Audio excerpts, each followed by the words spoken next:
So hello, we have this question. Two blocks of mass 8 kg and 4 kg are connected to a string. Calculate their acceleration after a force of 100 Newton is applied on the pulley in upward direction. ये question जो है वो अर्जुना जी batch के अंदर भी करवाया गया है और काफ़ी सारे का मतलब रिपीट होते रहते हैं क्वेश्चंस काफ़ी बार ऐसे। तो ये क्वेश्चन जो है काफ़ी कंफ्यूजिंग भी है क्योंकि इसके अंदर जो हमें इन्फॉर्मेशन दे रखी है वो कुछ अलग टाइप की है।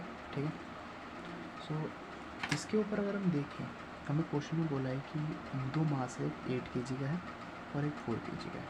ठीक है, और ये फोर्स जो लगा है इसके ऊपर वो लगा है 100 न्यूटन का अपवर्ड डायरेक्शन में।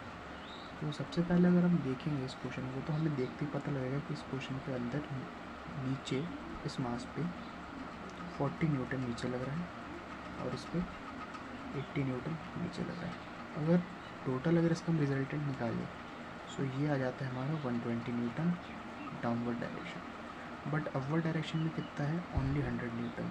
सो इस हिसाब से नीचे हमें 20 न्यूटन का मार्जिन बचता है और नीचे ना जाके ऊपर ना जाके बॉडी हिल तक मूव नहीं करनी चाहिए बॉडी, क्योंकि 20 न्यूटन हमें और चाहिए इससे ऊपर जाए।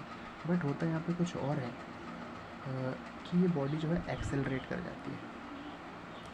एक्सेलरेट कैसे करती है, इसका आंसर ये कि अगर हम देखें ये जो पुली है, ये पुली है मासलेस, पुली का मास ज़ीरो। अगर पुली का मास ज़ीरो होता है तो एफ नेट जो होता है वो ज़ीरो हो जाता है। अब इसको एक अलग डायरेक्शन से समझते हैं। सपोज़ करो ये मेरे पास पुली है, ये मेरे पास पुली है,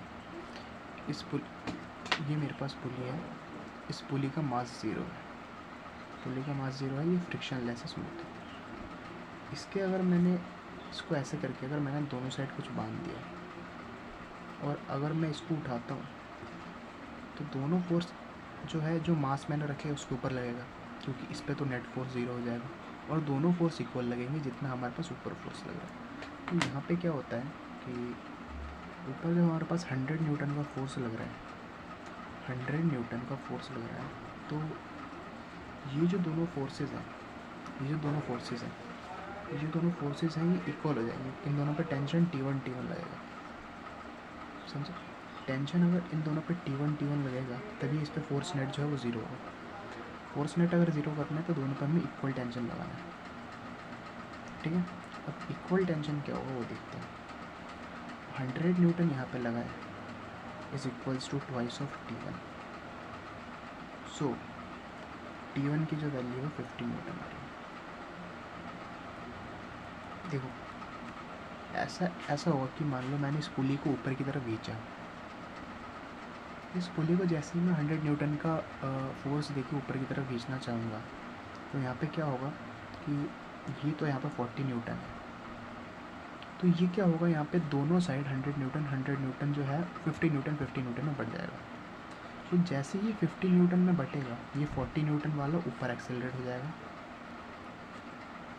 40 न्यूटन वाला जैसे ही ऊपर एक्सेलरेट होगा, ये तो होएगा नहीं क्योंकि 50 newton is not sufficient to pull 80 newton. तो ये तो ऐसे ही टंगा रहेगा। एट द लास्ट केस कैसा आएगा, वो ऐसा आएगा कि ये पुली है,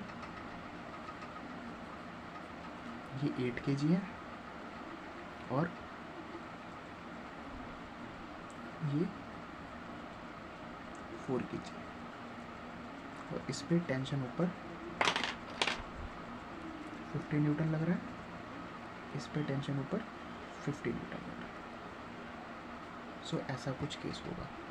अब अगर इसको हम डिटेल में समझना चाहेंगे तो इसको हम डिटेल में इस तरीके से समझ सकते हैं कि अगर अभी कोई बोलेगा कि अगर ये फोर्स 100 न्यूटन है, ये फोर्स अगर 100 न्यूटन है और इसको अगर मैं फोर्स 100 न्यूटन से ज़्यादा कर देता हूँ तो क्या ये ब्लॉक कभी मूव करेगा।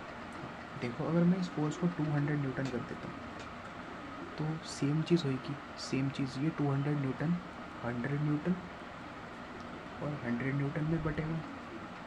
इसमें टेंशन 100 न्यूटन की आ जाएगी और इसमें टेंशन भी 100 न्यूटन की आ जाएगी।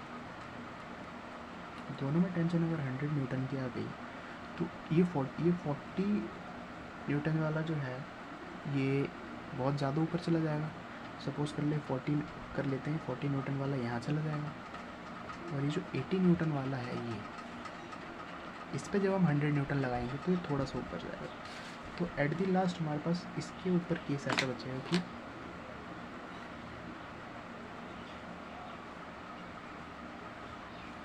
ये पुली है मासलेस, और ये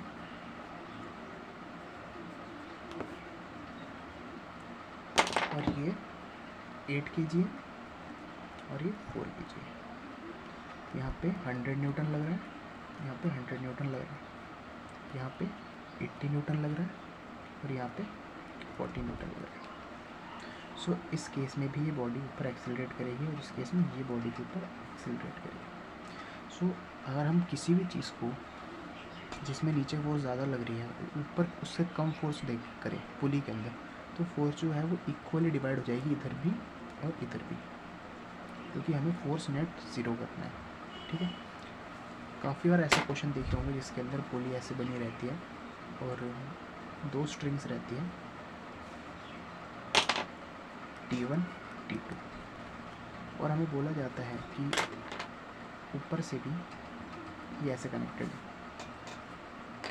सो हम क्या करते हैं, T1 प्लस T2, यहाँ पे मान लेते हैं T3, इसको हम T3 के इक्वल कर देते हैं, क्योंकि बॉडी इक्विलिब्रियम के अंदर होती है।